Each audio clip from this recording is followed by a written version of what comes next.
Kumapit kang mabuti dahil ito ang kompletong timeline ng lahat ng mga nakakagimbal na pangyayari sa flood control scandal. Timer start now.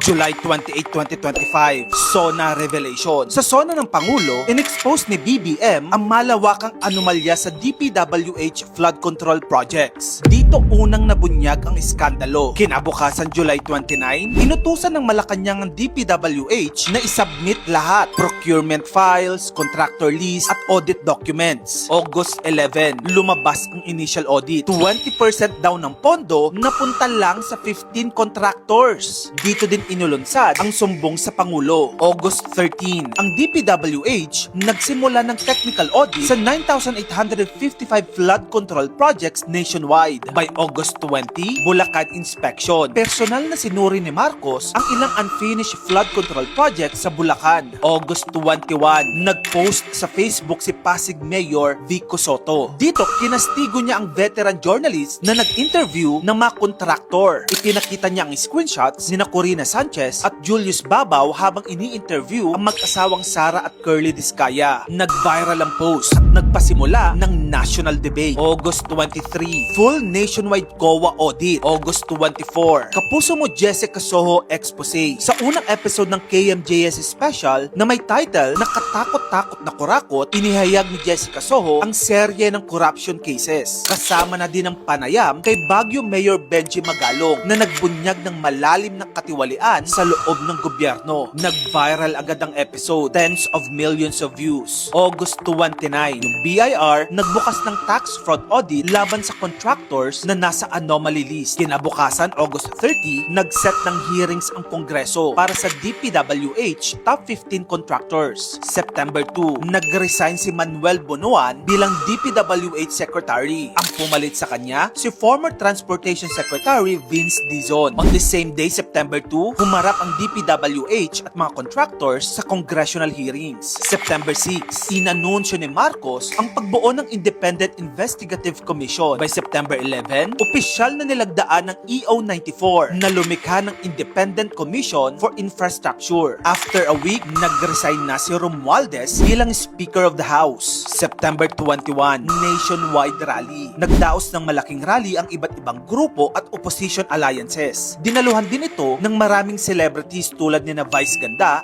Ann Curtis at marami pang iba. Nanawagan sila ng transparency. By late September, sinuspindi ng DPWH ang lahat ng bagong flood control bidding. Nag-blacklist din sila ng contractors. October 22, nasunog ang gusali ng DPWH Bureau of Research and Standards building sa Quezon City. November 8, sinabi ni Ombudsman Remulla na nag-issue na daw ang ICC ng arrest warrant against Senator Bato de la Rosa in connection with the Duterte administration's war on drugs. By November 14, ito na yung pasabog na video ni Zaldico na inakusahan at nilaglag sina Marcos at Romualdez. November 16 to 17, INC Mega Rally. Ang Iglesia ni Cristo ay nagdaos ng 2 araw na rally na tinawag na Rally for Transparency and a Better Democracy. Sa ikalawang araw nito, nagbigay ng pasabog na talumpati si Amy Marcos. Inakusahan niya ang kanyang sariling kapatid na si BBM at ang First Lady na si Liza Marcos sa paggamit ng ipinagbabawal na gamot. November 21, in-announce ni Marcos ang pagsampa ng mga kaso, graft, plunder, corruption, tax evasion para sa mga sangkot sa skandal na ito. November 22, pinuntahan ng Taguig Police ang kondo ni Zaldico at sinerve ang arrest warrant. After 2 days, November 24, kinansela na ng Pasig Regional Trial Court ang passport ni Harry Roque at Cassandra Ong. Tinutugis na rin si Roque ng Interpol ngayon. November 30, nagsagawa ulit ng malakihang rally ang oposisyon ngayon.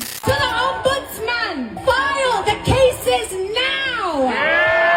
Suspend the senators implicated! Power should not be inherited. It should be earned through service of the people. Ano sa tingin mo ang magiging ending sa nakakagimbal at nakakagalit na seryeng ito ng totoong buhay? Kung gusto mo pa na mag-ito pang content, i-follow mo na ako. Mag-subscribe ka na rin sa aking YouTube channel. Yun lang, maraming salamat sa panunood.